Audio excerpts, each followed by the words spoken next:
क्या आप बहुत आराम से बैठे हुए हैं? एक लम्हे के लिए रुक जाइए और पहलू बदले बगैर देखिए कि आपके बैठने का अंदाज कैसा है। आपकी टांग क्या कर रही हैं? क्या एक टांग दूसरी टांग पर चढ़ी हुई है? क्या आप भी इन लोगों जैसे ही हैं जो बाएं टांग पर दाएं टांग रखकर बैठते हैं या दाएं टांग पर बाएं टांग चढ़ाकर बैठते हैं? तहकीक के मुताबिक लोगों के कुर्सी पर बैठने के दो अंदाज होते हैं।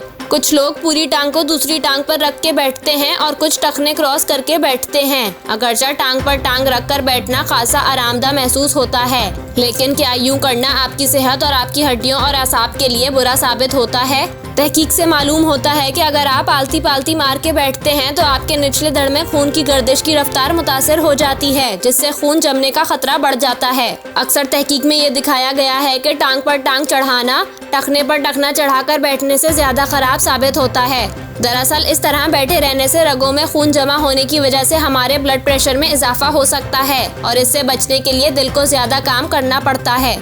यही वजह है कि जब डॉक्टर या नर्सें आपका ब्लड प्रेशर लेते हैं तो वो आपको अपने पैर जमीन पर लगाए रखने का कहते हैं। माहिरीन कहते हैं कि आप जितनी देर तक टांगे क्रॉस करके बैठे रहेंगे, आपके पट्टों की लंबाई और पेल्वस कमर के नीचे में हड्डियों की तरतीब में तवील मुद्दती तब्दीलियों का इम्कान इतना ही ज्यादा हो जाएगा।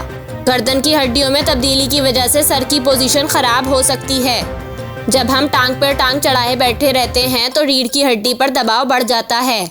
मजीद ये कि इंसानी ढांचे की साख्त ऐसी है कि टांगों को एक दूसरे पर चढ़ाकर बैठने से हमारी रीढ़ की हड्डी और कंधे भी मुतासिर हो सकते हैं।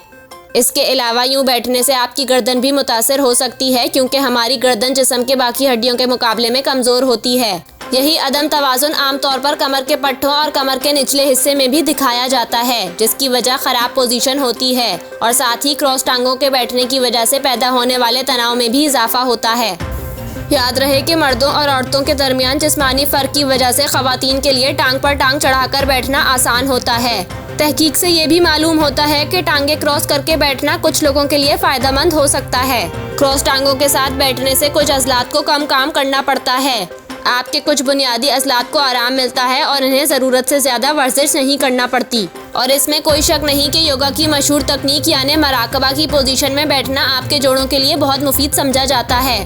ताहम योगा कई लोगों के लिए निहायत मुफीद साबित होता है, यहाँ तक कि योगा से इन लोगों को भी फ़ायदा पहुँचता है जो पहले से ही घुटने के मसाइल का शिकार होते हैं। लेकिन अगर आप टांगे क्रॉस किए बगैर बैठ सकते हैं तो शायद ये ज़्यादा बेहतर होगा। ये बात अपनी जगह, लेकिन तहकीक से ये भी मालूम होता है कि जिन मसाइल को टांगे क्रॉस करके बैठने से जोड़ा जाता है, इनमें से अक्सर का ताल्लुक दूसरी चीज़ों से भी होता है, जैसे हमारा लाइफस्टाइल कैसा है, हम हर वक्त बैठे तो नहीं रहते, और हमारा वज़न कितना है।